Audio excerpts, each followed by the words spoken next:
perussuomalaisten puheenjohtaja Timo Soini. Tervetuloa. Kiitos paljon. Mikä erottaa perussuomalaiset muista puolueista? No tietysti poliittinen linja, kun hinnasta sovitaan. Se on 1,000 ja 2,000 välissä. Se on aika väliä ilmaisu. Mitä lupaatte tehdä maaseudun ihmisten puolesta? No ihan tärkein asia on saada ylhäältä tulleesta valtiollisesta tai kansainvälisestä säätelystä vaan alhaalta ylöspäin nopeiten tulevaisuudessa eteenpäin ja toimeentulo voidaan turvata ihmisestä, joka elää siellä arjessa. Millä keinoilla turvaisitte teollisuuden puunsaannin?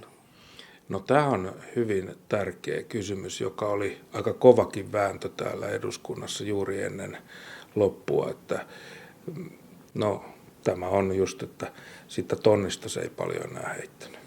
Joo. Puheenjohtaja Soini, kiitos haastattelusta. Kiitos paljon.